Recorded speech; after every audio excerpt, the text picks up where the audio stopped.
So I'm just here today to say hello. My name is Claire Harley. I am also an educator and I'm part of the Edwin Classroom Success Team. My job is to help other teachers learn to use Edwin in the most effective way possible with their kids. Our session today is focused around hybrid instruction with Edwin. Due to the pandemic, we have lots of teachers who are teaching in an environment where they have kids in front of them face to face, and they also have kids online, all participating in the same classroom at once. So let's get going. All right. So thank you everybody for introducing yourself. My name is Claire Barley. As I said, I'm from Midland, Ontario. Midland, Ontario is situated up on beautiful Georgian Bay. But I wanted to take a moment before we started to talk about the land acknowledgement of where Nelson's head office is situated. In the spirit of reconciliation, I would like to acknowledge the traditional land upon which I live, work, and play. Please take a moment to read Nelson and therefore Edwin's land acknowledgement and take a second to acknowledge the land that you are currently living, working, and playing on. Without further ado, we are going to get going. I would like you to use the chat functionality inside of BlueJeans, if you don't mind. I'd like you to give me a couple of words that indicate what a successful face-to-face classroom looks like. What are some indicators of a successful face-to-face classroom? Participation, engaged students, engaging. Awesome. Energy, love it, Brian. Good. All right, so we'll keep going.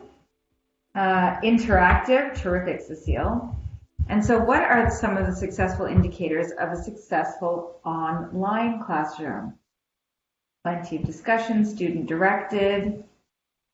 The same, Alex, you're taking the words right out of my mouth. Engagement. What I love about this collaboration, what I love about these answers is I can't tell the difference between a successful online classroom or an indicator of a successful face-to-face classroom. So what we're going to try to do here when we're talking about delivering a hybrid or facing a hybrid instruction model, teaching with hybrid using Edwin, we're going to talk about some of those indicators that you have already pointed out. Collaboration specifically. One of the biggest things that I find is an indicator of success in my own personal classrooms is when I've had the opportunity to build an environment, a community in my classroom that's conducive to learning. That's a difficult thing to do when you have some students that are sitting in front of you and some students that are not sitting in front of you. So what we're going to do today is go over some of the edits I've made to an existing Edwin collection to make it so that it's more conducive to a hybrid environment so we can get both sets of students involved and form a sense of community amongst everybody who's in my class, whether they're sitting at their kitchen tables and participating in my lesson, or they're sitting in front of me in the classroom. So let's go. What I'll do right now is I'm going to hop over to Edwin and show you what I've done. So you can see here, I've logged into Edwin, I'm already in, and I am in my collection screen. I'll know that I'm in my collection screen because it says here at the top, your collections, and it is indicated by this blue, it's blue with a dot underneath. My icon is turned blue with a dot, and that is my collection. So I know that there are some issues in my classroom right now dealing with identity. It's something that I'd like to speak to for the mental health, the social emotional students, but I also want to address identity in a way that's related to curriculum expectations, specifically around English language arts. At the 7th grade level. So that's what it's a 7-8 split, so that's what I'm doing with 7 and 8. So in order to do this, what I've done, I was at my home screen, and right here in these featured collections, if you're unsure what these featured collections are put out weekly, and they are playlists or little mini lessons of content that you can pick up and share and edit and distribute amongst your students. So I scrolled through there and I found this collection here, Expressing Identity. Here I am. And I thought this is a great base for me to work on. I don't have the time to build this lesson from scratch. I do have the time, however, to alter a lesson that's already existing and make it my own and make it doable for my students. And that's exactly what I did. I clicked on this and I copied it into my collections, and then I took a look inside of it and I started to modify it to make it my own. That's why when you see it here in my collections, it has a little tag in the corner that says edited. I've made some changes. So what I've done here is I've changed the description and the description for my students and some of the teaching notes so that it's reflective of what I'd like to do with this lesson. In addition, I've built a lesson using an existing slide deck that was given to me in that original collection. I altered it so that it gets to what I'd like to explore with my kiddos. And then I've taken any of the links that I put inside of that collection and broken them out here into the collection so that my students have them and can access them. So all of my students online, all of my students in front of me have access to this collection. In fact, what I'm going to do is share this link with you right now. What I'm going to do right now is guide you through the modifications I made to the lesson presentation that I'm going to share with my kids, so you can see how I'm addressing both online and in person. So here I am.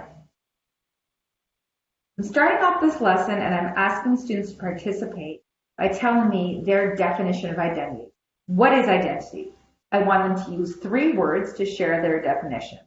I can do this in a number of ways. Because I have kids in front of me and I have kids online, I can ask them to come off mute and they can share with me. I can do brainstorming and put it up on my whiteboard and have my kids viewing that because they can see with their cameras. Or I can use some tools like chat that we've been doing today, and we can look at that. Or what I've done here is linked to a tool called Mentimeter that allows me to create word clouds. So I have created a Mentimeter that we can create a word cloud, and my kids can go in and enter 3 words that show identity, and I can have them all put in there. Everybody has a voice, whether they're in front of me or online. And then together we can view what that looks like. The next thing I'm going to do is talk about factors that inform our identity. So talk a little bit about friends, influence of friends, the influence of family, of media, and finally culture. And what I'd like to do is hear my students give concrete examples of how one of those has helped to shape their identity. So I want to participate online. I want to participate in person. So I've put together a Jamboard so that my students can participate and add sticky notes. I've got the Jamboard open. It's right here. I am a horrible mother and I made my daughter do this for me last night, and she shared a sticky and put it up there as well. If you're in a hybrid environment where your kids are online with devices, and your kids in the classroom don't have devices, you could give them actual sticky notes, and they could go up and put it on the whiteboard. You could have a student taking down, or as yourself, your teacher, you could be taking down suggestions from in class and adding them onto the Jamboard. So you've got, and adding onto Jamboard is super easy. You just make a note and put it on there. And you can add that in there and put it on. But the point is that you're giving everyone a voice, whether they're at their kitchen table or they're sitting there in front of you. So that's what Jamboard helps us to do. Next part of this lesson is when I'm going to release my kids from doing something synchronously. We're going to stop having our shared experience. I'm going to give them directions so they can break off into small groups and start doing something on their own. And that's what I've got here. I want them to listen to Expressing Identity, which is a spoken word poem. And it is, when they click on this link, it will open a learning object inside of Edwin, which is a video. It's about 2 minutes long, and it's Luis Segura's poem called Here I Am. I've also given it to them in written format on a Google Doc, but I could have done that in a PDF or Word online or whatever, lots of different ways that I can share that. I'm just using this as an example. So I've given it to them inside of Edwin to look at and to watch and I've also given it to them in written form. So lots of modalities for learning. The next part of the lesson, of the task I want them to do, is I'm going to use breakout rooms, and I'm going to have my kids find examples of the effect family, friends, media, and culture have had in this poem. So in this poem that Luis Segura, the spoken word poem, presents in this Edwin learning object, he talks about the effects of all four of these factors on his own personal development and who he is as a person.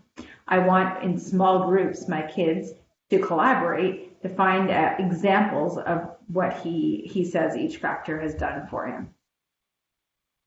Finally, as a group, in their groups, I'm going to have them contribute to a Google slide deck to explain the effects of these factors using words and pictures. I'm going to have them present it back.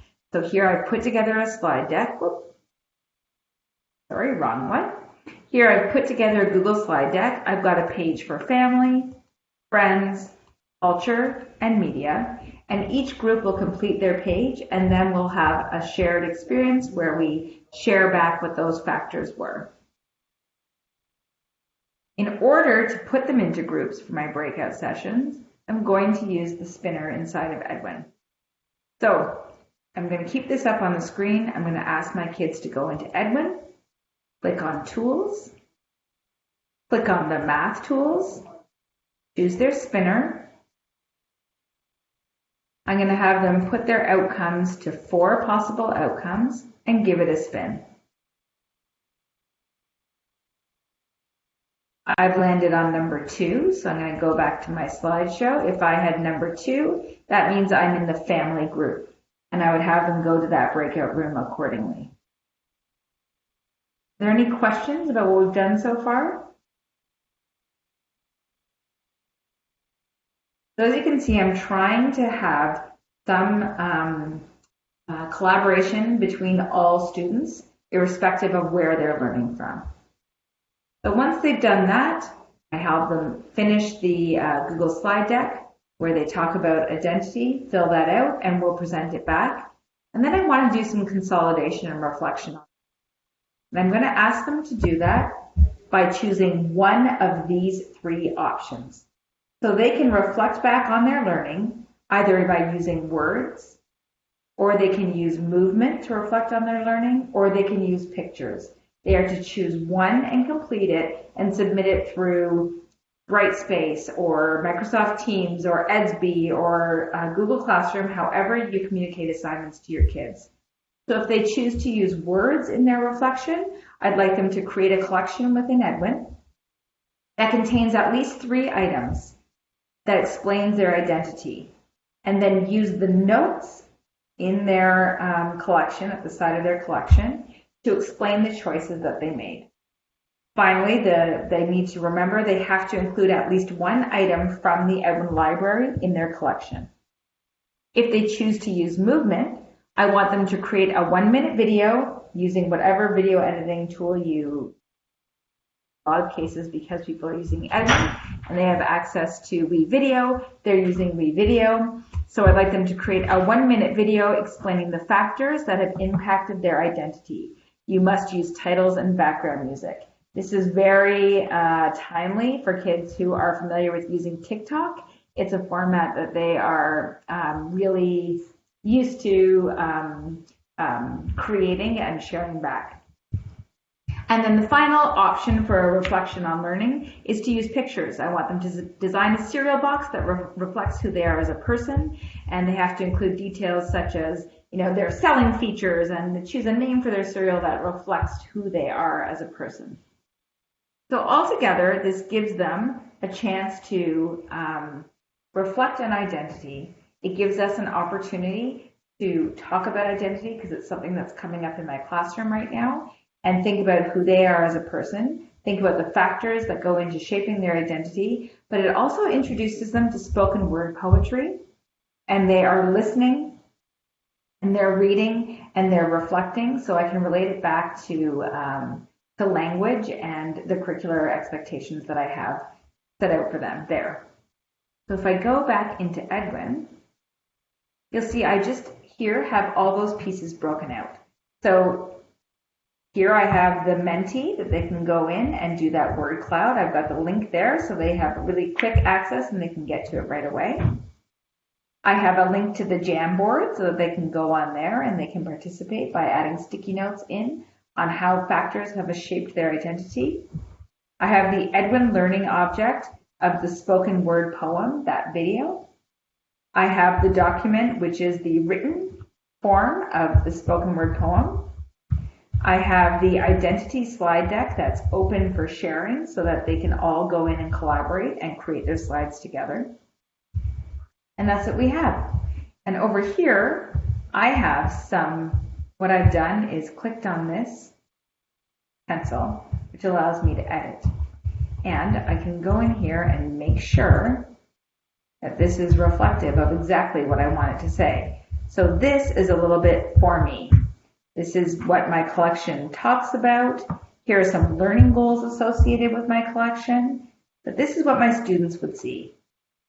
And you find yourself in jagged edges reflecting images sort of similar to mine. That's a line from the poem. And it talks a little bit about Louis Segarra, who he is, and his diverse and how his diverse world has helped him shape his identity. We're going to listen to his work and reflect on what identity means, then reflect on your own identity and create an expression of yourself. So my kids now know when they get this collection that this is what we're going to be doing. Here's some teaching notes for me in case I'd like to reflect back. I come back to this in a little while and I can't remember exactly what I was thinking when I made it. This is available only to me. The last slide, providing choice on expressing their own identity, that's a note just to me about how I'd like to do a little bit of formative assessment about on how they feel about the lesson. And then I have some skills and competencies that I've covered, and that's it. I can save it. Your students have the same opportunity to fill out this side part here. So when I said that the students have the opportunity to create a collection about who they are as a person, and then put the notes in the side of their collection, that would be this. I'd have them use this editing note and fill in why they chose the learning objects that they did in order to reflect themselves. And then sharing it with a teacher is easy. All they have to do is click on this link, get a shareable link, and they can pop it into Google Classroom or Brightspace or Microsoft Teams or Edsby or whatever other learning management system that you use, or an email or whatever. That was our quick 20-minute workshop. Here's an example of a lesson that you can use that's been modified in order to facilitate hybrid teaching.